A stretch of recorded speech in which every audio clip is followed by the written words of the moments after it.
I'm Dan. I'm giving the first part of this talk, and I'm going to tell you about how we're doing homotopy theory in type theory. So first of all, homotopy theory is a branch of topology, the study of spaces and continuous deformations. A homotopy, if we have paths here, P and Q, between 2 points there, a homotopy is a continuous deformation between P and Q. And you can also think of this as kind of a two-dimensional path between paths, which is really the perspective on it that we'll take for this talk. And homotopy theory is the study of spaces by way of their paths, homotopies, and then you can go further to homotopies between homotopies, and homotopies between homotopies, between homotopies, between homotopies, et cetera. Okay, so there's like a nice infinite dimensional tower of stuff there. And so that's homotopy theory. And let me just remind you quickly that one of the reasons that homotopy theory is complex and interesting is even if you look at the spheres, so down here I have like the circle and the sphere, and then the 3-sphere, the 4-sphere, dot, dot, dot, dot, dot. And then here across is what are called the homotopy groups of a space, which is, this is the group of loops in a space, the group of homotopies, the group of homotopies between homotopies. Even for spaces as simple as the spheres, you get this really complex structure. So like, you know, it's kind of wild over there. There's some patterns like it's all zeros here. It's consistent on the diagonal. These diagonals are all consistent. So, you know, there's some patterns that emerge. But it's not like we can just read off what is the kth homotopy group of Sn or something like that. There are still open problems describing these homotopy groups. OK, so that's homotopy theory. What is type theory? Type theory is an alternative to set theory based on the notion of types. And some of the types that we have are basic data types like natural numbers, Booleans, lists, things like that. Then there's a type of functions. For example, the double function has type nat, arrow, nat. And here I've defined it by primitive recursion on the natural numbers, obvious sort of thing. Okay. And the cool thing about type theory is that it unifies sets and logic. So if you do set theory, then set theory has both the notion of a set and then kind of an ambient first-order logic in which you describe set theory. In type theory, there's just one notion of types, and that's because of something called the propositions as types principle. So in the propositions as types principle, a proposition is represented by a type, and a proof is represented by an element of that type. So here I have the type of proofs of equality of natural numbers, and I can prove a simple theorem like for all x in natural numbers, double of x equals 2 times x, where double is the thing that I wrote out on the previous slide that did it inductively, and this is maybe some definition of multiplication. OK, so how do I prove this? Well, I give a program of this type. So I called my program here proof, and proof, maybe if you do a proof by case analysis, that would be represented by a function defined by cases. So when x is 0, well, maybe reflexivity proves the result because we actually compute with the definition of double and 2 times, and they turn out to be the same. OK, so just the flavor of it is that you do proofs by writing programs that have particular types, OK, giving elements of types. OK, so for a long time, we were kind of puzzled by the relationship between type theory and set theory. And to a first approximation, you can think of the type theoretic notion of an element of a type being like the set theoretic notion of x is a member of the set S, and the type theoretic notion that 2 elements are equal as being like the notion of equality in set theory. Okay? But there's a little bit of a mismatch between set theory and type theory, which is that in set theory, an equation is a proposition. We don't ask why 1 plus 1 equals 2. It's just a fact. Classically, it holds or it doesn't. There's kind of not content there. In type theory, every equation has a proof. Okay? And these proofs kind of actually show up when you do your work. And for a long time, type theorists were puzzled by this mismatch between type theory and set theory. But now we have a much better understanding of what's going on here.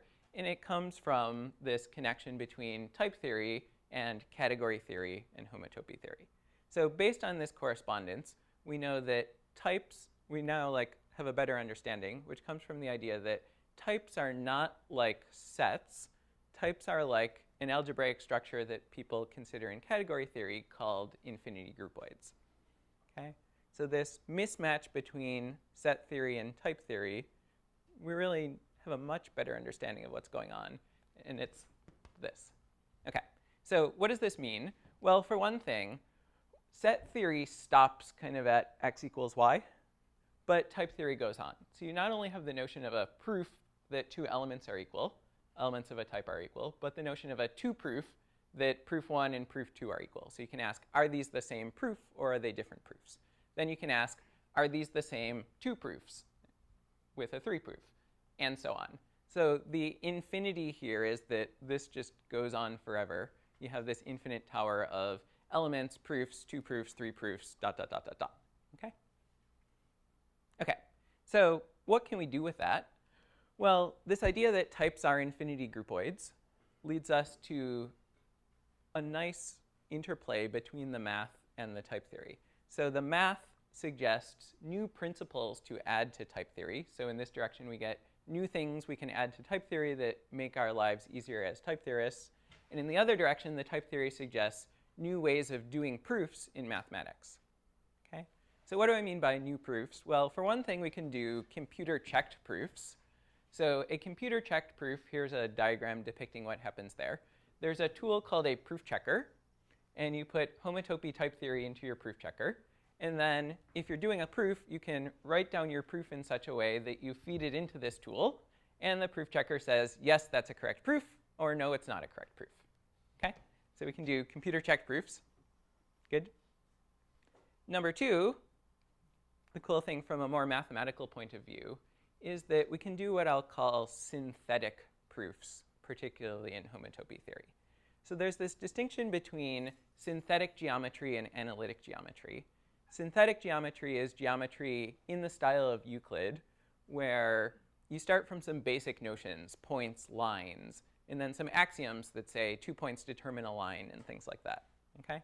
So points and lines are primitive notions, synthetic geometry. In analytic geometry, on the other hand, geometry in the style of Descartes, you think of these things as being represented by coordinates in the Cartesian plane. So it's all very, you're implementing things with coordinates. And classical homotopy theory is really on the analytic side. You think of a space as a set of points equipped with a topology. You think of a path as a map from the interval to the space. Okay? Another example of this kind of thing is that normal analysis would kind of fit over here, and non-standard analysis would kind of fit over here. Okay, so classical homotopy theory is analytic, but what we're doing in homotopy type theory is not this analytic approach. It's really in the synthetic side. So when we do synthetic homotopy theory, we represent homotopy theoretic notions like spaces, points, paths, homotopies by these notions of elements, proofs, two proofs, dot, dot, dot, dot, dot in type theory. So each of these concepts gets modeled as a primitive notion in type theory, just like Euclid modeled points and lines and things like that as primitive notions. Okay, so for example, the first place where people usually get tripped up when we explain this is we don't think of a path as a map from the interval into a space. We think of a path as a primitive notion. Okay? So we have a calculus for working with these paths. What does that look like? Well, I can draw a picture, which is that if we start with a space with 2 points m and n and a path, how does that get mapped to type theory? Well, a space is represented by a type. Points of the space are represented by elements of the type. And paths are represented by proofs of equality of elements. Okay? And the reason this works is that we can derive all the right structure on paths. For example, at any point, there's a little loop here that stands still. Okay, so that's got to be an operation on paths, which I'll call id, which is a proof that m equals m. Why is m equal to m? Well, that's reflexivity of equality. Okay? Similarly, if I have alpha that goes that way, I have alpha inverse that comes back that way. Okay, what is that? That's symmetry of equality. If I have go from m to n and n to p, then by another path beta, I expect there's a composite path beta after alpha that goes like that. That's modeled by transitivity of equality. So this correspondence between paths and equality really gives you the right things here. And you can even prove the homotopies that you would expect between these paths. For example, if I stand still and then do alpha, that's the same as alpha. Alpha inverse compose alpha is id. Composition is associative. And this equals here is the same notion of path. it's a homotopy. It's a path between paths. Okay? So in type theory, we can model the correct structure of paths through this notion of infinity groupoid. Okay, but an important thing to keep in mind is that when we do our work in type theory, like the geometry here really disappears, and all we're left with is the algebraic structure of elements of types and paths and these path operations and homotopies and things like that. Okay, we can only see concepts up to homotopy. Okay, so that's the basics of the approach. The main lesson of this talk is that we can do these computer-checked proofs in synthetic homotopy theory using type theory. And some of the cool things about the approach are that the proofs are constructive, which means we can run them. We'll see good examples of why we want to do that later in the talk. The results apply in a variety of settings, so you can interpret type theory in consimplicial sets, and then because of the adjunction there, transfer our results to topological spaces. You can also interpret type theory in Quillen model categories and, as work in progress, infinity topoi. So we're doing the proofs at a level of abstraction where they apply in lots of settings, not just topological spaces. And another cool thing is that out of this, we're getting some new perspective on homotopy theory that's leading to some new type theoretic proofs and methods. Okay, and some of this stuff is work in progress. Like, we don't actually know that everything we're doing is constructive yet, but we're pretty convinced it is. And we don't actually know that we can interpret type theory in any infinity topos, but, you know, like, conjecturally something along those lines should work. Okay, okay. So one of the cool things about this approach is that we get both proofs that, this is like a very subjective thing, but we get proofs that feel either more homotopy theoretic or more type theoretic. And for the things we're going to tell you about today, we really had this nice interplay between these, where we started with a very homotopy theoretic feeling proof of pi1 of S1. The fundamental group of the circle is Z. And then out of that, by analyzing that, got a more type theoretic one. Okay? And then later on, we got a more homotopy theoretic feeling proof that the total space of the Hopf fibration in pi2 of S2. And then from there, we kind of analyzed it and got a more type theoretic feeling one. It turned out that the type theoretic one was easier to formalize and to generalize to pi n of Sn. But then kind of pulling back in the other direction, we got one that's sort of in the center of the Freudenthal suspension theorem that really mixes some type theoretic concepts, some homotopy theoretic concepts. And then out of that got another proof of pi n of Sn that is sort of in the center. So there's really been this interplay between people who know the mathy side, people who know the type theory side. And I think without having the opportunity to all be here in the same place this year, we would not have gotten these sorts of things. Okay, so what we want to tell you about in this talk is basically this tower of results. So we're going to start with a proof that the fundamental group of the circle is Z, which is going to introduce some of the basic concepts. And then Guillaume's going to tell you about the total space of the Hopf fibration, and Peter's going to tell you about the proof of the Freudenthal suspension theorem. Okay, good so far? Okay. Pi1 of S1. So to represent the circle, we use something called a higher inductive type. And the idea is that we say that the circle is inductively generated by a point base and a loop around it. Okay? So up to homotopy, the circle has a point and a loop. And when we say this, we put in generators. Base is on the circle, and loop is a path from base to base. So we generate it by one point and one path. And then when we say, I would like the space inductively generated by this stuff, what we get is the free infinity groupoid with these generators. So even though we just started with base and loop, we then, for free in a sense, get the identity loop here, loop inverse that goes that way, right? We put in id and loop inverse and loop compose loop, and then a path from loop compose loop inverse to id, all of the structure, right? So all the structure kind of comes for free, okay? And the key thing about saying that the structure comes for free is that you get a universal mapping property for maps out of the circle. So when we say that the circle is inductively generated by a function, is inductively generated by base and loop, that is to say that when you want to map the circle into some other space, it suffices to give a point and some possibly crazy loop in that space. Okay? So there's a function from the circle to the torus. It sends that to that. Okay? So to give a function from the circle into a space X, it suffices to give a point in X and a loop in X. Okay? So the way that we work with circles is by this way of making functions. And the way we prove things about circles is by a corresponding principle of circle induction, which says that to prove a predicate P for all points on the circle, it suffices to prove it for the base point as long as that proof that you give is continuous in the loop. And that notion of continuous in the loop gets made very precise in the type theory. Okay, so that's higher inductive types. That's one of our key tools. And so now we'd like to prove that the fundamental group of the circle is the integers. So we define the loop space of the circle, omega of S1, to be the space of loops at the base point. Okay? That is, it's the type of paths from base to base, which is represented by the equality type base equals base. Okay? Okay, that's loop space. And what we can prove is that the loop space of the circle is equivalent to the integers by a map that sends composition to addition. Okay, how do we prove this? Well, we can define two mutually inverse functions, winding, which takes a loop on the circle and computes its winding number, and loop to the n, which takes a number and spins around that many times in that direction if it's positive, or n times in that direction if it's negative. Okay, so we just write down the functions, and then we prove that they're mutually inverse. Okay, as a corollary of calculating the loop space of the circle, we get that the fundamental group of the circle is isomorphic to Z. Okay, and the reason is that we define the fundamental group to be the zero truncation, or the set of connected components of the loop space.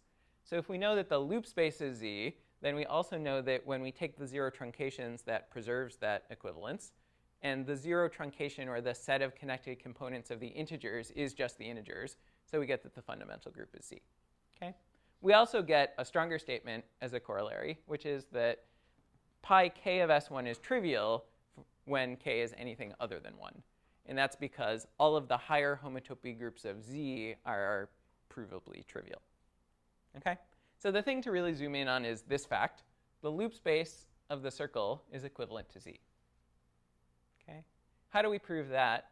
Well, the interesting part is really that I'm going to focus on here because we're short on time, is just how do you define this winding map? How do I take a path on the circle represented in this theory of infinity groupoids and compute a number? Okay? And the way that I do it, well, the way that Mike did it really, is very much the same way one would do this in classical homotopy theory. You define something called the universal cover of the circle. Okay? What is the universal cover of the circle? It's a helix sitting on top of the circle. Okay?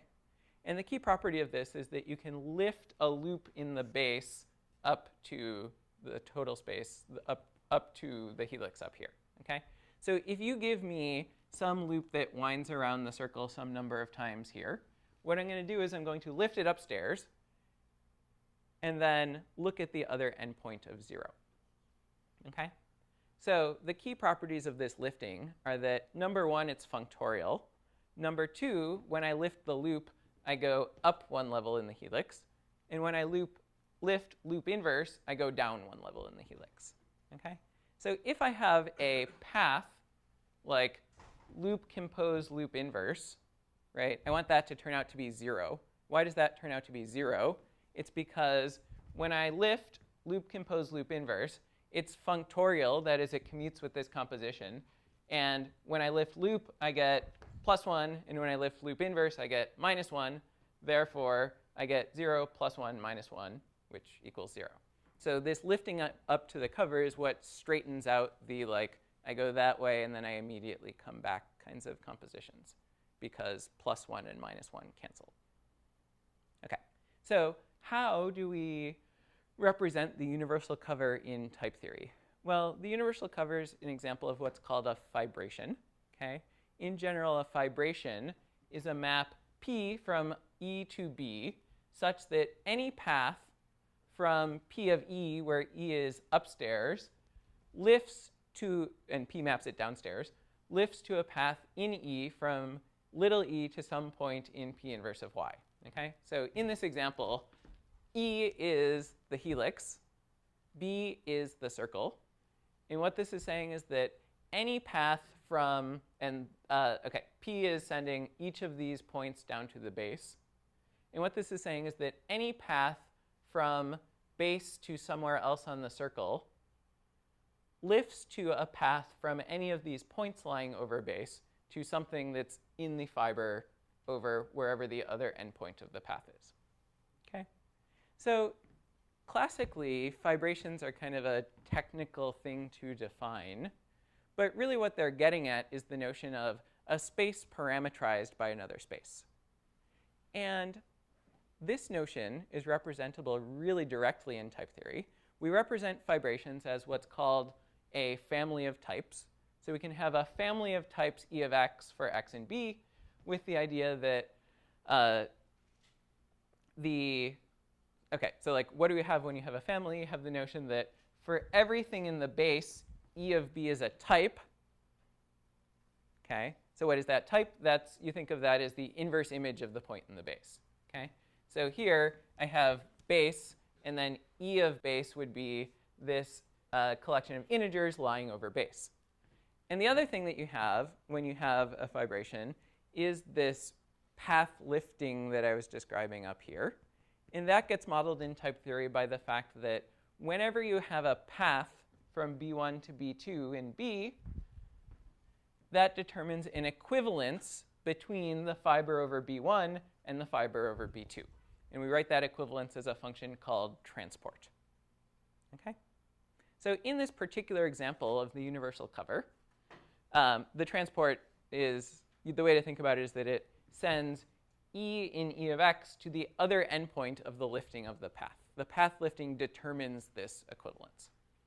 So the way that we do this in this particular example is that we would like to define the universal cover as a family of types over the circle. Okay? We want to represent that picture as a family of types over the circle. Okay? But we know by circle recursion that to give a family of types over the circle, it suffices to give the fiber over the base point, which is the integers, and for the lifting, to say what happens when you lift the loop as an equivalence between z and z. Okay? So this is where we're using Vladimir's univalence axiom to say that paths in between types are the same as equivalences. That's okay. So it suffices to give an equivalence between z and z as the lifting of the loop. And in the example, we reason through when we lift the loop, what we would like to do is to take it to the successor function. Okay? So the code that we get, the definition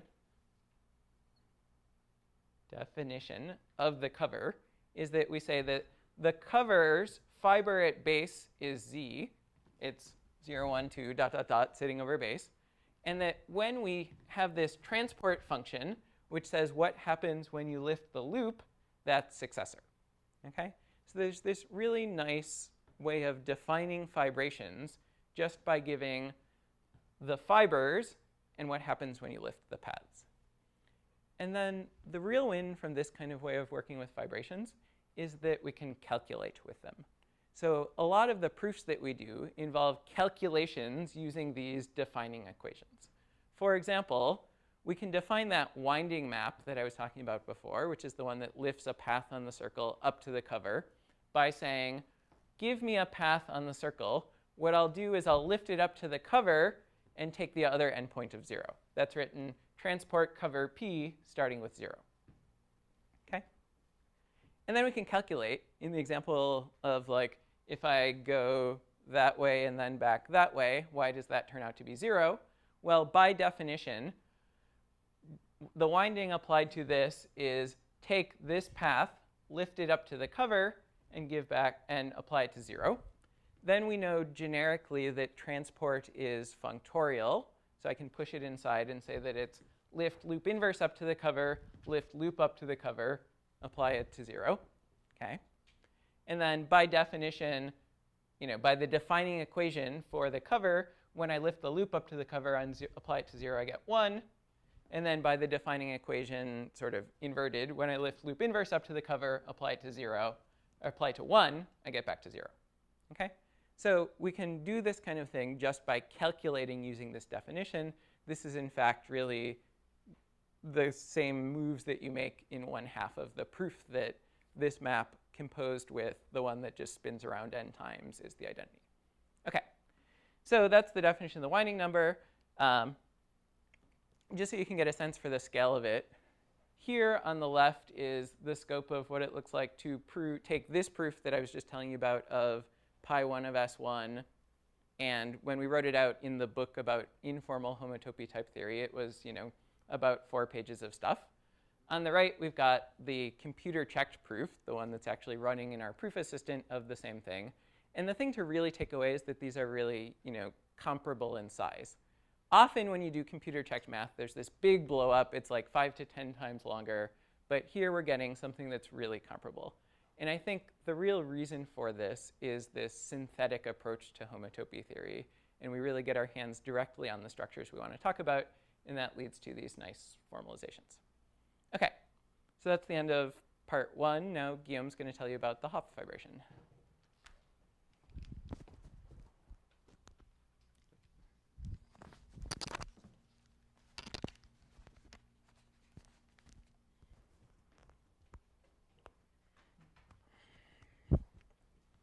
Oh, thank you, Dan. So Dan explained how to get pi1 of S1 equals Z in homotopy type theory. The main idea was to construct the universal cover of the circle using the definition of S1. So in this part, I will talk about a different fibration called the Hopf fibration. And with the Hopf fibration, we will see how to prove that pi2 of S2 is the group of integers again, and a few more results. So what is the Hopf fibration? The Hopf fibration is a fibration with base S2, the 2-sphere, fiber S1, the circle, and total space, the 3-sphere. So again, in ordinary homotopy theory, you define a fibration to be a map with some property, and you think of this map as a family of space depending on another space. So really, the Hopf fibration is a family of circles parameterized by the 2-sphere, S2, and whose union or gluing or total space or whatever is S3. So you imagine you have the 2-sphere and the family of circles depending on the 2-sphere. You can glue all these circles together, and you should get the 3-sphere, S3. So we'll explain how to prove, how to construct this Hopf fibration in homotopy type theory. So first, a picture of the Hopf fibration. So this is the 3-sphere. This is R3 plus a point at infinity. And you have a bunch of circles. So if you look, you have one red circle like that, and one circle which looks like a line because there is a point at infinity. And then there is some torus. If you want, you can see each torus as a circle of circles. So you have one red circle, one other red circle, and then a bunch of circles going from the first one to the second one. So we cannot do that directly in homotopy type theory. We need to write formulas in some way. Well, so we'll need to use the synthetic approach to define the spheres and to define the fibration. So first, what is the definition of a sphere? So we first define what is the suspension of a space. If you have a space A, the suspension is, again, like the circle, a higher inductive type, which is a type generated by the following data. You have 2 points, north and south, corresponding to the north and south pole. And then for every point in A, you have a path M of A, meridian of A, which is a path from the north pole to the south pole. So for instance, if A is a circle like that, the suspension of A, you have the north pole, the south pole, and then a circle of paths between north and south. So if A is a circle, the suspension looks like a 2-sphere. If if you take a2 sphere, the suspension will look like a 3 sphere. So you can just define the n+1 sphere to be, by induction, the suspension of the n sphere. And then already define what is the circle. OK, so we want to define the fibration over the two sphere. How do you do that? The two sphere is defined by 2 points and a circle of path between them. So to define a family of type depending on the two sphere, you need to say what is the fiber over the north pole. So you need to give a space A, the fiber over the north pole. You need to give a space B, which is the fiber over the south pole. And then you need to give a circle of equivalences between A and B. So in other words, you need to give a function E from S1 to the type of equivalences between A and B. Or if you prefer, for every x in S1, you give an equivalence E of x from A to B, which will correspond to when you transport along the meridian corresponding to x, you have an equivalence from the fiber over the north pole to the fiber over the south pole. So you need to give this family of equivalences. This is using univalent. Yes. Yes. Again, using the usual property of the circle, you need to give a path between A and B in the space of all spaces. But the univalent axiom tells you that a path between two spaces is exactly the same thing as an equivalence between the two spaces. OK. So we want the up fibration. The up fibration is a fibration over S2 with fiber S1. So we need to give the fiber over the north pole. So we give S1, because we know the fiber is supposed to be S1. Then we need to give the fiber over the south pole. Again, we give S1, because it's still supposed to be S1. And then, for every x in S1, you need to give some equivalence between S1 and S1. So obviously, you could do something stupid, like for every x, take the identity function. So you will get a fibration over S2 with fiber S1, but it will be a trivial fibration, and the total space has no chance to be S3. So if you want the up fibration and want the total space to be S3, you need to do something else. And what we'll do is the following. For x in S1, the equivalence corresponding to x will be the rotation of angle x in the circle. Or you can see that at multiplication by x or addition by x, according to how you see the circle. OK, so what do we have to do? We need to define what is this rotation of angle x.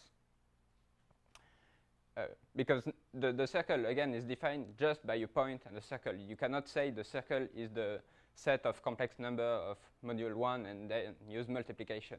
You need to define it synthetically with the definition of the circle as one point and one loop. And then we'll want to prove that the total space of this fibration is the 3 sphere. OK, so we want to define the rotation of angle x in the circle. So what this is a function, takes a point in the circle, and gives back an equivalence between S1 and S1. So you see E of x is the equivalence corresponding to rotation of angle x. By definition of S1, S1 is defined with a point and a loop. So to define a function like that, you only need to give a point in this type, which is what happens if you have a rotation of angle, the base point of the circle. And then you need to explain what happens for the loop. So you need to explain the rotation of angle, the base point, and then when you go around the loop, you get a homotopy between this E base and itself, and you need to define this homotopy. So what do we take for E base? It should be the rotation of angle, the base point. So we can assume the base point is 0 or whatever. The rotation, the value of E base will just be the identity function. Makes sense? OK, so this one is the identity function. And now we need to construct a homotopy of the identity function to itself. And the idea is that we'll define the homotopy, which do one turn around the circle. So you have the identity function, and you want a homotopy of the identity function to itself. You will take the homotopy, which does one turn on the circle. Okay, how do we define this homotopy turning once around the circle? So what is a homotopy from the identity function to the identity function? By definition, a homotopy is just a pointwise path. So you need for every x in the circle a path from x to x. If you have a homotopy, you can apply this homotopy to any point x, and you get a path from x to x. So this is what we need to define. How do we define that? Well, once again, the circle is defined to be the type generated by one point and one loop. So to define that, I need to do it when x is the base point and do something for the loop. So what we need is, when x is the base point, we need a path from the base point to the base point. And when x goes around the loop, so if you look at the formulas, you get something like that. You need a two-dimensional path between p compose loop and loop compose p. So this is a concatenation of paths. And you can see that as some sort of naturality square. You need the path that you give for the base point should be compatible with the loop in the circle. And it turns out that this is what you need. OK, so what path p should we take? Again, there are a lot of choices. You can take p to be the constant path, and q will be, again, the constant path. But then it will not be the homotopy turning once around the circle. If you want the homotopy which turns once around the circle, if you look at the base point follows exactly the loop in the circle. So you want to take p equals loop, the generating loop in the circle. And then q should be a two-dimensional path from loop compose loop to loop compose loop. Well, that's not difficult. You can take the constant path between the two, corresponding to the reflexivity proof, if you want. OK. So now we finished to construct the Hopf fibration. We constructed a fibration with base S2 and with fiber S1, and in some way which doesn't seem trivial. But we still need to compute the total space. So the total space should be S3, and we need to prove that. OK. I will first need to define a notion of homotopy push-out. So given a span, so you have 3 spaces and 2 maps like that, you can define the homotopy push-out of this span. So the idea is that you have y on the left. So for every y in y, you have a point. You have z on the right. For every z in z, you have a point, r of z. And then for every x in x, you add a path between f of x and g of x. So you have y, z, and then a bunch of paths parameterized by x. Again, this is a higher inductive type, where you define a space by giving generating points and paths. So for instance, the suspension of A is actually a special case of homotopy pushout. If you take y and z to be the one-point space, the homotopy pushout of this diagram is just you have 1 point on the left that you can call the north pole, 1 point on the right you can call the south pole, and then for every element of A, you have a path from the north pole to the south pole. OK. So now, if you remember the construction of the Hopf fibration, what we did is we start from the 2 sphere, which has north and south, and then a circle of paths. Above the north pole, you put the circle. Above the south pole, you put the circle. And in between, you do something with the rotation of angle n.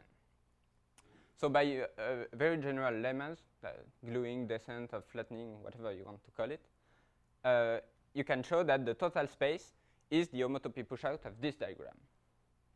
So this diagram, you have S1 on one side, S1 on the other, and then some torus of paths between them using this E. So this E was this rotation of angle x in the circle.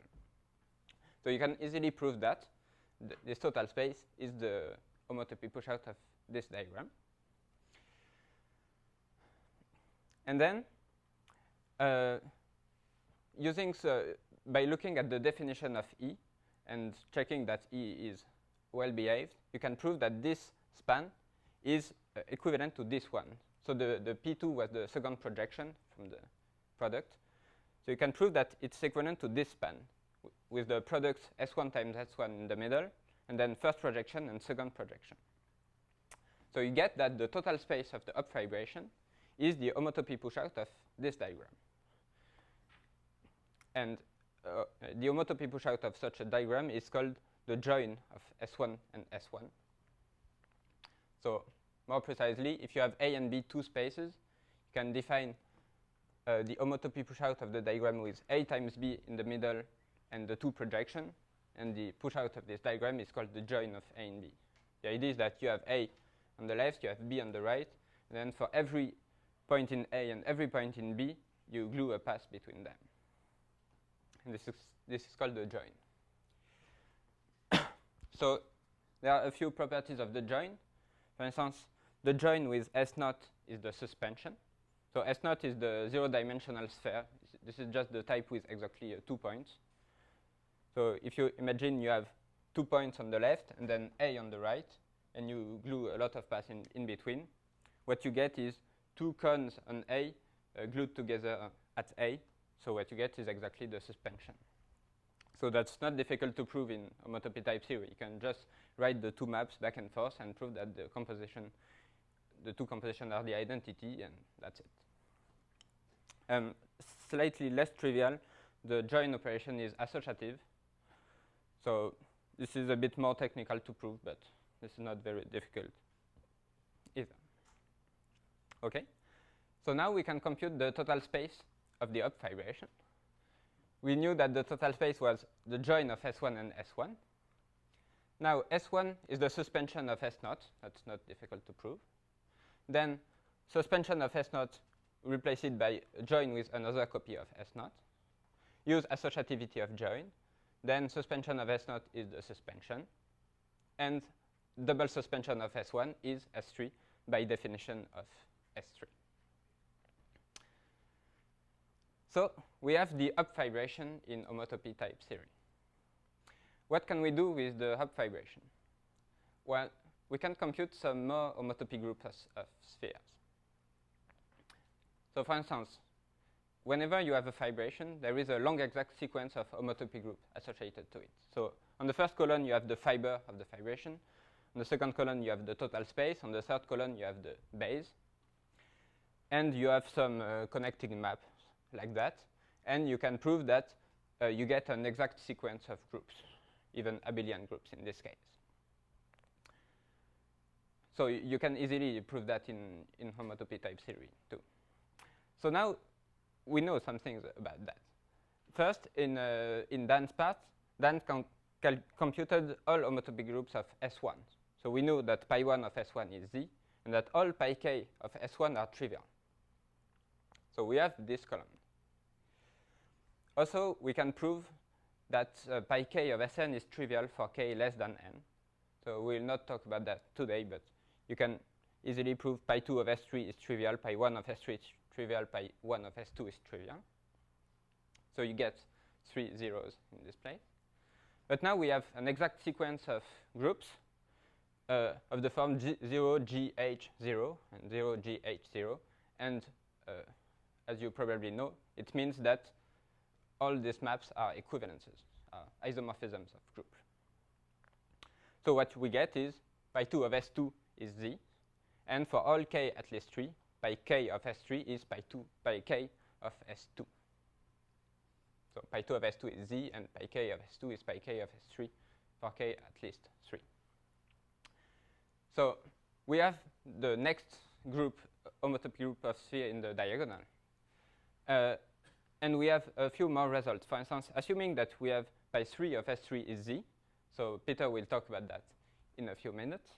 Assuming we have that, then using this equation, you get pi 3 of S2 is Z as well. So we get the first non-trivial homotopy group above the diagonal. Okay? And So before letting Peter talk, I will I want to say a few words about pi4 of S3. So pi4 of S3 is the next non-trivial homotopy group above the diagonal. And using the same kind of synthetic homotopy theory method, you can prove the following theorem. There exists a natural number n such that pi4 of S3 is equal to z mod 2. So the question you probably ask is, what is n? So in classical homotopy theory, we know that n is 2. So it should be 2. But so what we prove is that there exists a natural number n with some property. What can we do with that? If you're in classical mathematics, in general, you cannot do anything with it. Knowing that there exists an n with some property doesn't tell you how to compute the value of n. The best you can hope is, let's look at the proof of that. And if the proof is nice enough, maybe I can extract the value of n in this proof. But if, for instance, you prove that by saying, assume there is no natural number n like that, then contradiction, so there ought to be one somewhere, then it doesn't tell you how to compute it. But the point is that in homotopy type theory, in particular in the proof of this theorem, we're not doing classical mathematics, we're doing constructive mathematics. In constructive mathematics, you disallow some form of reasoning. For instance, you're not allowed to use the axiom of choice, or you're not allowed to use the law of excluded middle, which says every proposition is either true or false. So you're not allowed to use that. But far from being a restriction, you get a much nicer system. In particular, an important meta-theoretical result is that every proof is nice enough, in the sense that every time you prove that there exists a natural number n having some properties, then you can actually extract the natural number from the proof. And in this case, this proof is constructive, so we can compute the value of n and get 2. So as Dan said, little caveat, the fact that homotopy type theory is still constructive is actually still a conjecture. And we don't understand the algorithm well enough to be able to apply it in this special case. But, well, it's widely believed that homotopy type theory is constructive and that we will get the value of n to be 2. Or minus 2. We'd be equally happy with minus 2. I said the natural number. Oh, you said the Yes, it could be minus 2. OK, so now Peter will talk about Freudenthal suspension. Good,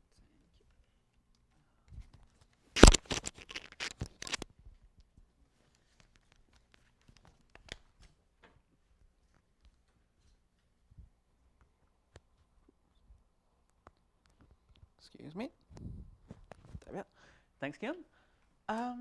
So Dan and Guillaume have nicely laid out some of the special cases of computing with some specific, very concrete spaces. And now I want to kind of move on from there and start looking out to the bigger picture of how we can move to some of the general theorems of classical homotopy theory and prove them also in this setting. So in particular, to develop the machinery of truncatedness and connectedness and the Freudenthal suspension theorem. And the lovely thing here is that all of these general machinery, just as much as working with very specific spaces, all still works with the same kinds of elementary, very concrete type theoretic methods that Dan and Guillaume have shown so far. So one is still playing with elements, defining functions by cases, all that sort of thing. It keeps expanding in all the directions we've pushed it so far. It goes nicely. So to get to the suspension theorem, we need to define some of the machinery, some of the general concepts and properties that are classical ideas of homotopy theory, and also very natural in the type theoretic setting. So first, truncatedness is the one which is the lowest hanging fruit to define. So this is the idea that a space is, in some sense, a low-dimensional space. So we say that a type is n-truncated or the more classical terminology is that it's an n-type. We define this by induction on n starting slightly oddly at -2. Many things for dimension indexing seem to start at -2. We say it's -2 truncated if it's contractible, if it's equivalent to a point. And then for higher n, we say it's n truncated if each of its path spaces, each of its path types, is n-1 truncated. And certainly if you've got this, then you can reasonably straightforwardly prove that all the homotopy groups above the level of truncation are trivial. One might think that one could prove the converse, or could have even taken the converse as a definition of this. And in classical settings, in some of the main classical settings like topological space or simplicial sets, that certainly does hold and is often taken as the definition.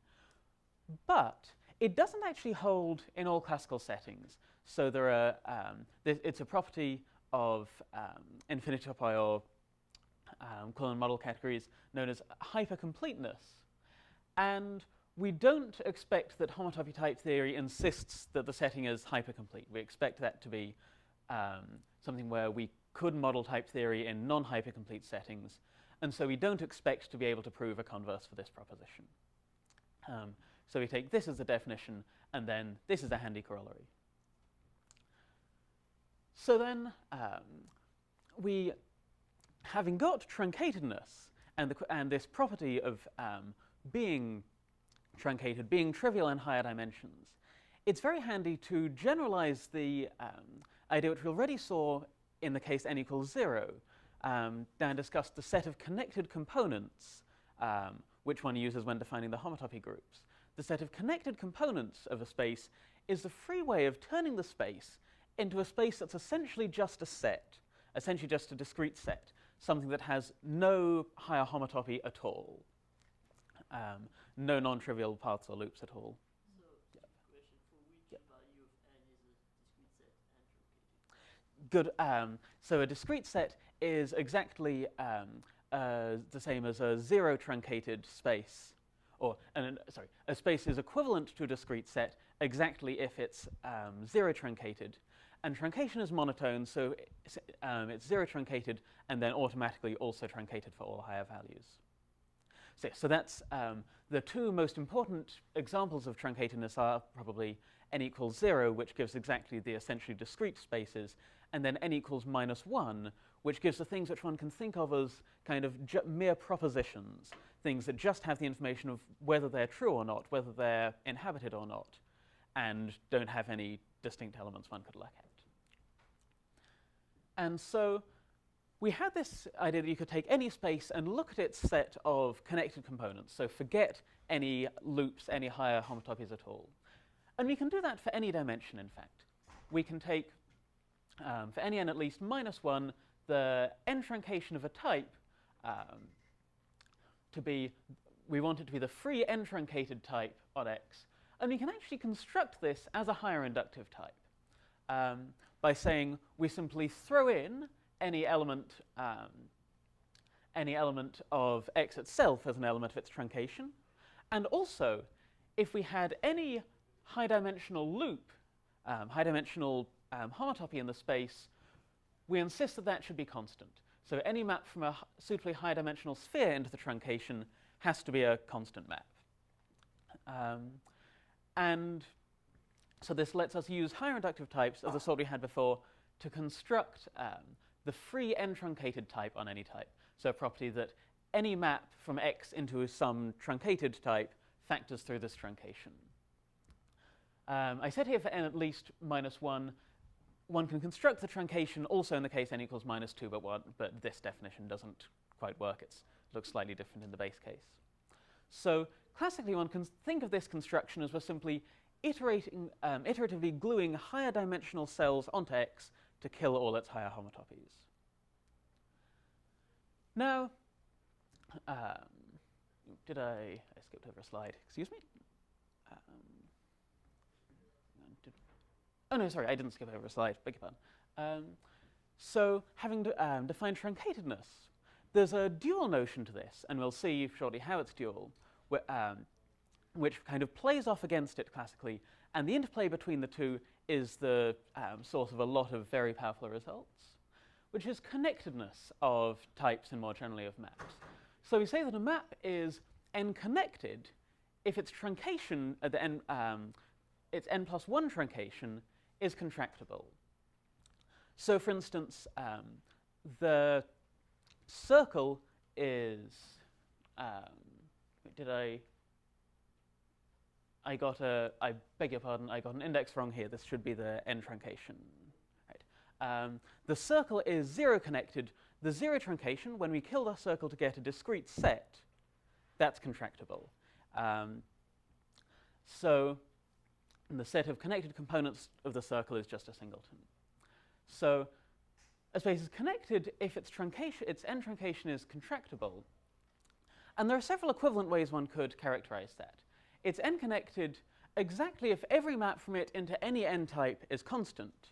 So one can see this is simply the universal case of a map from X into an n-type. And also one can characterize it in terms of homotopy groups. And in this case, it really is, unlike truncatedness, it really is an equivalent characterization. A space is n-connected exactly if all its homotopy groups from above the dimension where it's connected are trivial. So we had connectedness. Below. Sorry? Below the dimension where it's connected. Below the dimension where it's connected. This slide I am saying all the things the wrong direction. Yes, so connectedness, we're saying that a space has trivial lower homotopy groups, and truncatedness, we're saying that a space had trivial higher homotopy groups. So that's one kind of imagery of how the two are dual. But a slightly more precise formulation of the duality one can get by moving to the idea of connectedness of maps. So we can say that any map is connected exactly if each of its fibers is, as a type, is connected. And of course, when we say fiber, we mean homotopy fiber because everything in our logic is invariant under homotopy. So when we say fiber, we mean homotopy fiber. So we define a map to be n-connected exactly if each of its fibers is n-connected as a type. Little caveat here, there are the indexing conventions for this vary between different schools and approaches to homotopy theory. So if you're comparing the theorems we prove about this with ones that you see elsewhere, you may need to add or subtract a plus or minus one somewhere. And again, one can look at this several different ways. A map is connected exactly if it's orthogonal in the sense of a lifting property to maps whose fibers are truncated. And so this is a strong statement of the duality, that whenever you have a square, a commutative square with a connected map on the left and a truncated map on the right, so a map that we can think of as a family of truncated types over X, then one gets a diagonal lifter, a diagonal filler, a lifting in the middle of the square. And in fact, if one has the liftings at all, it follows that they're unique, just because the path spaces, the equalities that one wants to show for their uniqueness, there are equalities in truncated types, so they themselves are even more truncated, and so one can simply apply the same thing again to get uniqueness. And this sort of lifting property is something that's very practical indeed to work with in type theory, to work with concretely, because it's saying we're trying to define, typically you use them when one wants to define the filler. So one wants to define some map out of B, and it's some map into an n-truncated type which may depend on the element of B. So we're trying to define for everything in B something in some n-truncated type. And this says it's enough to define it just in the case of things that came from A. So we've got the n-truncated types. If we can define our function in the case of something that came from A, then that gives us the commutative square. So it gives us the filler. It gives us the definition of our function for everything from B. And this is very familiar to type theorists, this sort of thing. It looks just like the kind of induction principles that inductive types are defined to satisfy in the first place, except with the restriction that it's for mapping into truncated types. And another equivalence one can give, and one which is not so useful in practice, but very helpful intuitively, or at least I've never we've not yet run into places where it's been what we've wanted in practice, is that that a map is connected exactly if one can see B as up to equivalence. B can be thought of as an extension of A by high-dimensional cells, by cells of dimension more than the connectedness of the map. And one can see that why the connection arises in at least one direction here by saying if B is an extension of A by just gluing on some higher dimensional cells along their boundaries, then in a square like this, well, to map out of B, one has to map out of A and then also map out of those cells one's glued on. But now one's mapping out of high-dimensional cells into a truncated type. And within the truncated type, the high-dimensional cells are going to be saying, show that higher-dimensional maps out of spheres are trivial. But we know by definition in a truncated type that higher homotopy is trivial. So that's one direction of this, and this is a helpful intuition for some of the results about these. In particular, it's helpful for seeing what's going on in this result, the connectedness of the inclusion of the wedge into a product, which it's a sort of innocuous-looking lemma. It's a kind of simple statement about a simple couple of spaces, but it's one that's very, very convenient indeed in practice. So this is the first place where additivity of dimensions comes into anything we've done. So the theorem that is, if you've got a type x and a point x0 within it, so a pointed type, and if the type x is I-connected, and you've got another pointed type y with y0, and it's j-connected, then you look at the inclusion of the wedge of x and y, which is the homotopy push-out, x together with y glued together at their base points, into the product. So this inclusion, one can think of x and y as being something like the reals, and then the product is something like the plane, and the wedge is like the axes in the plane. It's two copies of the reals glued together at the origin where they meet, glued together at their base points. And the theorem says that the inclusion into the product is I plus j connected. So where does the additivity come from? The additivity is just because one can think of it as to build the product up. So if the space was built up out of low-dimensional cells, so for instance in this case, from the base point, x is built by adding on a one cell, y is built by adding on another one cell. When one's building up the product, then these one cells become one cells from the wedge together with a two cell mediating between them.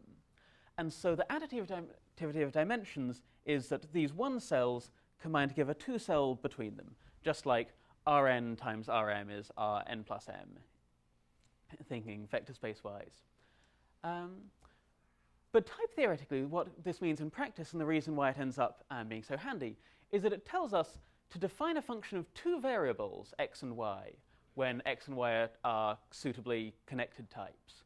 So defining a function out of the product into some truncated type, we just have to define it on the wedge, which means in practice we just have to define it in the cases where one or other of the variables was the base point, and then check that these two definitions agree in the case where both were the base point. So anytime we've got connected types and we're defining a function of two variables, we can do it in the cases where they were the base points. And we have this additivity of dimension. We can do it for maps into a I plus j truncated type. And there are also versions of this with more than two spaces. So if you had, say, a function of 5 variables, then you can do a similar thing for adding the 5 different connectivities. And now this gives the key, this is the kind of key background lemma that we need to approach the Freudenthal suspension theorem using the same sort of methods that we've seen already. So what is a suspension theorem? Recall from what Guillaume said that the suspension itself is taken from any type by you add in a north pole, you add in a south pole, and then you add in a meridian, a path from the north pole to the south pole for each point of the space itself. So we can see it, if we think of x as looking something like the circle, then we can visualize this as a globe. But another way to, a sort of more algebraic way to think of it, is that it was the free way of putting x into a path space. It's kind of the minimal possible way to get some path space and a map from X into the path space. And one can make that precise as a universal property as well. But we can ask, if we've put X into a path space and done it as freely as possible, how close is that map to an equivalence? Could it be that the path space we got looks exactly like X? So when we look at the map from X into, we can either take the path space from north to south, or traditionally it's more usually stated using the loop space from north to south, where one can identify the two by simply going back along the meridian at the base point of the Greenwich meridian. So we want to say the map from X into the loop space of the suspension, could that be an equivalence? When we freely put X in, did we get anything more? Generally, it certainly isn't. And we just need to look at low-dimensional examples of spheres to see, OK, it definitely isn't in general an equivalence. When we put the, for instance, the one sphere into the two sphere, one knows from classical topology that the two sphere, it blows up kind of crazily the complexity of its homotopy in higher dimensions. And as we saw from Guillaume, we've kind of already seen enough to start proving how it's non-trivial in higher dimensions. So whereas S1, one can prove that this is just a one type. This is truncated and not trivial in higher dimensions. So in general, this certainly isn't an equivalence. Freudenthal says, well, here's what we can say about it at least, that the map, that this inclusion map is going to be highly connected, assuming that the space we started with was somewhat connected. So, so it's not necessarily an equivalence, but it is an equivalence within a certain range of dimensions. So this is very useful, in particular in the case of spheres, keeping homotopy groups of spheres as our kind of guiding theme of applications. Since the spheres were all suspensions, it's straightforward to see, and we'll say precisely how later, that this will end up telling us quite a bit about their homotopy groups. So how do we show this? The full proof of Freudenthal gets a bit more technical and uses some slightly different techniques. So I'll prove for now, I'll give the proof just for now of a slightly weaker form, which is saying that not that inclusion map from X into the loop space of the suspension is quite connected, but that when we truncate it at the 2n level, we get an equivalence, which is close to being 2n connected, but slightly weaker.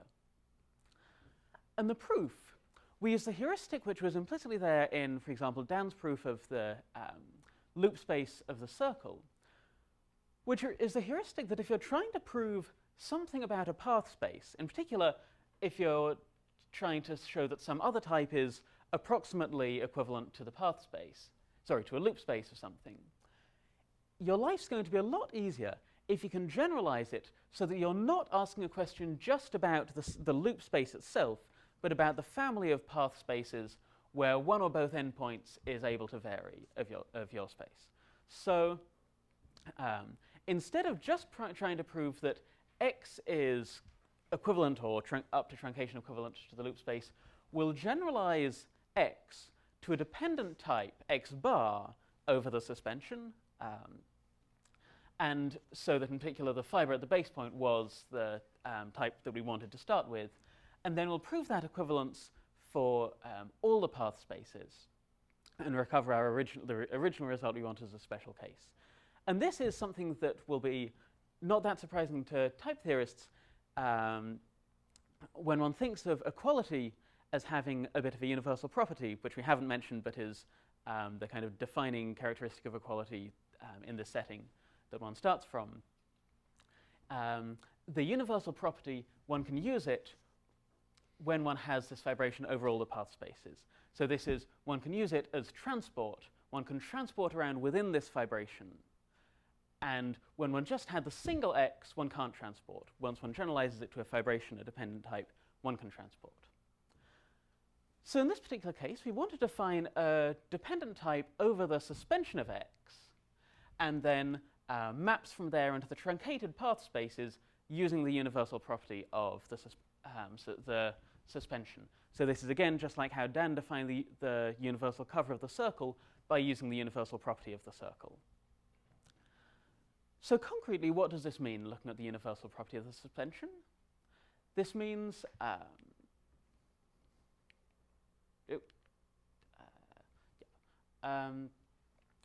we need to give things for an arbitrary point of the suspension, we need to say what they do at north and at south, and then we need to say how they act along the meridians of the suspension.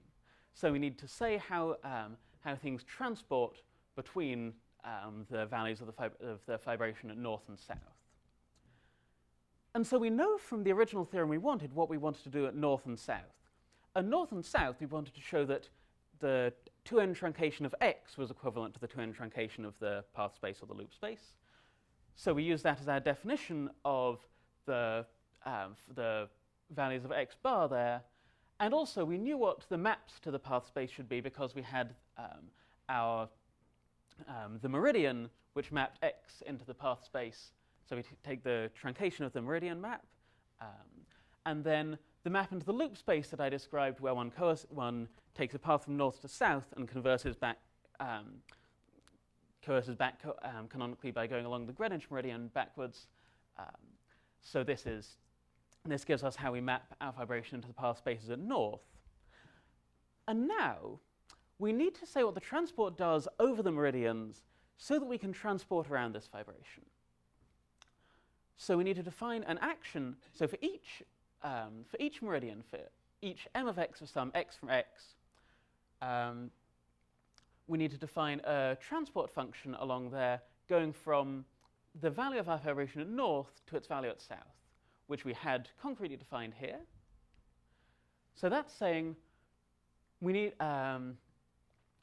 to give for each element of x and an element of the truncation of x some other element of the truncation of x. And so and at this point, the type theory practically proves it for us. One simply uses universal properties again and again. This is where the kind of elementary method gives something that almost, if we had a little bit of better proof automation in our proof assistance for these, could well come as an automatic proof.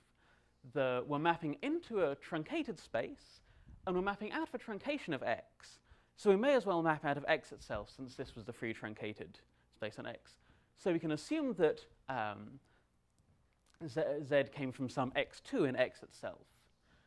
So now we're saying we've got x1 and x2 in x, and we're trying to give something in the truncation of x. And now, this is where we get the 2n coming in. We're mapping into a 2 untruncated thing out of two variables from a connected space, from an n-connected space. So we can use the wedge into the product to say it's enough to do it in the case where one of these two things was the base point. So let's see. So if this was the base point, then we can just give back that one. And if this was the base point, we can just give back that one. So either way, when one is the base point, we give back the other. And this we can see as roughly, we're kind of like defining a multiplication on x for which the base point is a unit on either side. And we can't really do that on x itself, but we can do it once we truncate the right-hand side. So we can get, so this is a multiplication not quite from x to itself, but from x and its truncation into the truncation with the base point as a two-sided unit for it. Since when either of these was x0, we said the multiplication is just the other one. And the truncatedness-connectedness interplay now directly tells us that extends to define on all other pairs. As soon as we said we wanted x0 to be a unit, then we're good. Then we get it for everything else automatically. So this was exactly what we needed for the transport. And so it gives us our fibration mapping into the path spaces. Now, that tells us we're able to so we have this dependent type, we can define our putative converse from the path spaces back to this dependent type by saying, for any path, we just take the base point, which was an element of this fibration at north, and we transport it around this path. And this is what we couldn't do until we had the fibration over the whole of the suspension. So this is the payoff of that. And then one goes by methods exactly like these for about another slide's worth. One can prove that m and n are mutually inverse, And so each of these maps, M or N, is an equivalence, and in particular, in the special case of the fiber over north, we got the one we first thought of. So that completes Freudenthal, and the first immediate payoff we get, coming back to spheres, is that since the spheres are reasonably connected, and each one is more connected than the last, and that's not too hard to show, that the n plus kth homotopy group of a circle doesn't depend on n, so that once n is big enough. So this was the diagonals of the chart, which Dan brought up, and we'll see again in a moment. So once a is at least k plus 2, it's connected enough to apply Freudenthal, and so one can, from the equivalence of the truncations, unwind the equivalence of homotopy groups. And in particular, as a special case, we can now use this to get that pi n of Sn is exactly the integers for all n at least 1. And this is what we saw in Dan's part. The first case, n equals 1, we used the universal cover. For n equals 2, we got the long exact sequence of the Hopf fibration from Guillaume. And then for n at least 2, we're now into this stable range. So when we hit 2, we're into this stable range where Freudenthal applies and bumps it up from 2 to 3 and onwards the whole way. So this gives us it for all n. So now just coming back to the chart that Dan gave us at the beginning, we can look at which bits have we gotten proved in homotopy type theory. Certainly everything below the diagonal we've got everything in the first 2 rows is straightforward. And then we've seen today enough to get the whole of this first diagonal, and also a mention of pi 3 of S2 from the long exact sequence of the Hopf fibration. The parts that are shaded in grey or that are somewhat boxed in grey are things which were somewhat closer to having fully proved and formalized in the homotopy type theory. These, by the Guillaumes, there exists an n, and we still need to compute this n and check that it is what it should be. But we've somewhat got that. And then along this row, we know that these 2 rows are equal, and these diagonals, we know by Freudenthal that they stabilize, but we don't yet have the initial values to propagate along them. So so this kind of shows on the homotopy groups of spheres, using that as a yardstick of what we've got. This is what we've got at the moment. But I want to also, before wrapping up, flip briefly through a few of the other results that we've also got. So not just for those who do know these results, to see what they are. So the James construction is a refinement of the Freudenthal theorem, which decomposes the loop space of the the suspension as a filtration by increasingly connected maps, including into it as a limit of certain spaces one can concretely construct from X, where the connectedness grows, and so these are getting better and better approximations to the loop space of the suspension. The Blakers-Massey theorem, which is a generalization of Freudenthal that calculates up to connectivity path spaces not just in suspensions, but in more general homotopy pushouts. So it's another place where one gets additivity of connectedness. You take a homotopy pushout of I and j connected maps, then the map from the fibers of this into the path spaces of the pushout, or equivalently from this into the homotopy pullback, is I plus j connected.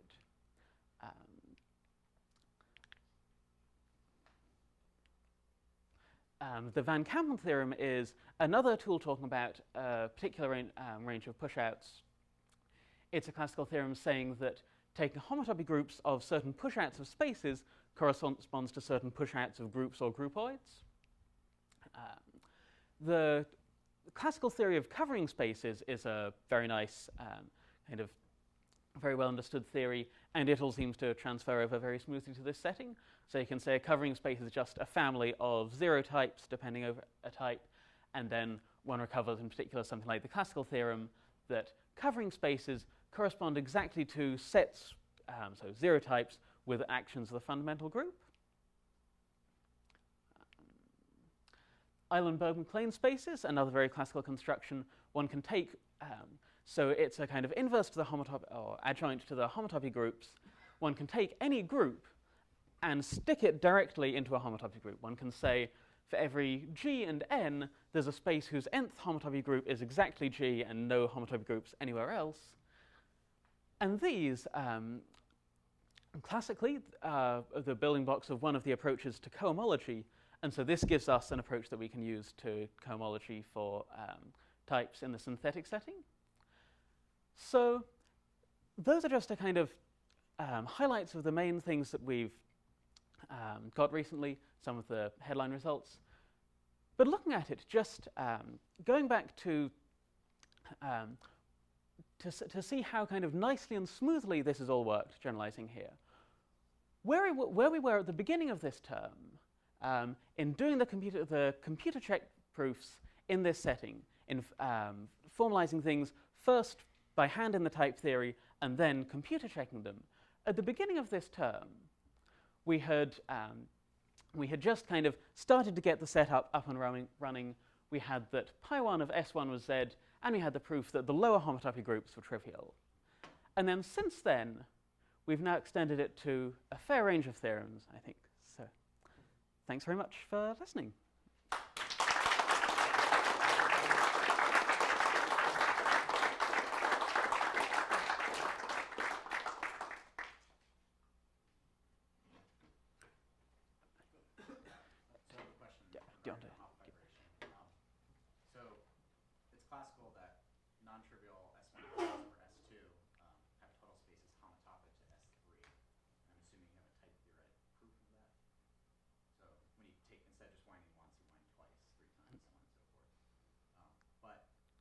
I'm wondering if there's any way of rigidifying type theory to distinguish homeomorphism types, because some of those total spaces are not homeomorphic.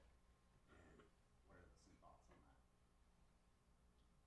So for now, we can only do homotopy theory, not up to homeomorphism. And it's not really clear. Maybe we can do some kind of rigidify to get homeomorphism, but it's really not clear. It seems to be very tied to homotopy theory, at least for now. So there is some notion of infinity topos, where you can do all that in any infinity topos. And I think there is some notion of topological infinity topos, which talk about homeomorphism, things like that. But this is really work in progress. We don't know, maybe. So type theory is not fundamentally blind to things above the homotopy level. Like it could conceivably see those things. It would do it in a very, very different way. Yes. Yeah. That's what we talked about. That's why they talk about infinity group points rather than spaces. It's really about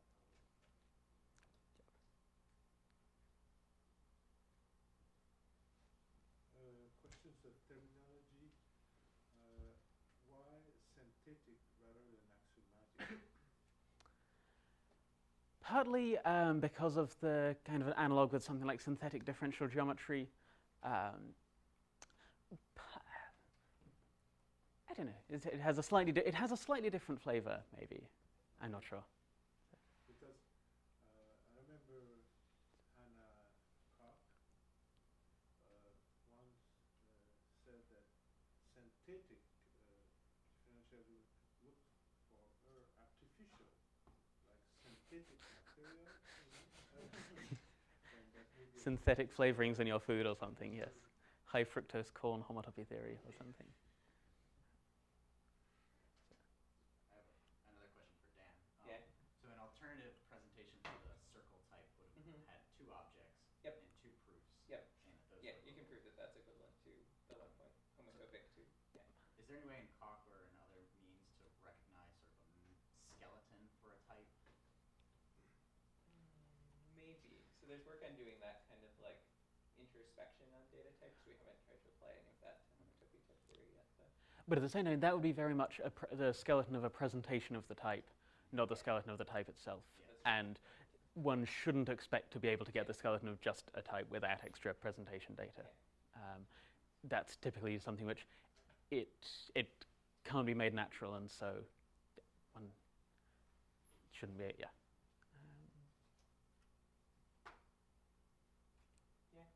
Which of these results has been formalized in one of the proof assistants? The ones in bold? We are hoping someone would ask that. Are there any principal obstacles think it's just a matter of time. It's a And of people working on that. And of proof automation. But time is, when you say a matter of time, is it like the Fay-Thompson theorem, which took 5 years? Or is it like No. a matter of you guys sitting down for a week? No, Closer to that. More than a week, but It's more or Yeah. less. Like a month each. well, less than a month. a month for all of them, I guess. A month Yeah. for Yes. all of them. Yes. Yep. I have a question. With the type theory has a whole set of foundations that we know of, but there is this higher inductive types that you've been using a lot. But what is the trust in that? So you mean semantically? Yes. So higher inductive types. So a bit of background here for those who haven't been at one of the ones where we discussed this before. Higher inductive types are, and univalents are both newer principles added on top of an existing type theory. And so the existing type theory has comparatively well-studied semantics and models which let us be confident that it's at least as consistent as classical foundations. How confident are we in the similar kind of consistency and in the semantic meaning of higher inductive types in univalents? We're pretty confident. We have the range of models we have for them is not yet, I think, as wide as the full range of models we have for the base type theory, but it includes at least the settings we mentioned at the beginning of simplicial sets, and it includes, and Mike could give the precise conditions here better than I could, a reasonable range of Quillen model categories. And yes, and conjecturally and heuristically, we hope that that should extend to infinity topoi, but that's very much still a heuristic statement or a conjecture at the moment. We weaken univalence axiom slightly, then it does. We know it does work in any of the different. Okay, right, great. Yes, That may that's not true. be very reassuring, though, from a more practical point of view, asking how sure are we that it's consistent to say, well, we know it holds in any infinity topos. But I mean, it's a model in a classically constructed setting. It's an analytic model of the synthetic theory. So there are, It's consistent as set theory. yes, Yeah, so I think that's, yeah. yeah, exactly. Yeah. So at least it's Yeah. the fact that, for example, yesterday the proof system was inconsistent, we shouldn't worry about that. That was an implementation issue. It is a. Okay, if there's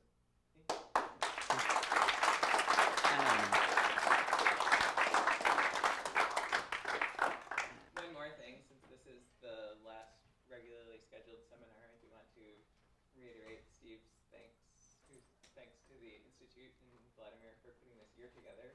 I think that a lot of this stuff that we saw today would not have happened if we hadn't been in the same place talking to each other. And then I think we should have a big round of applause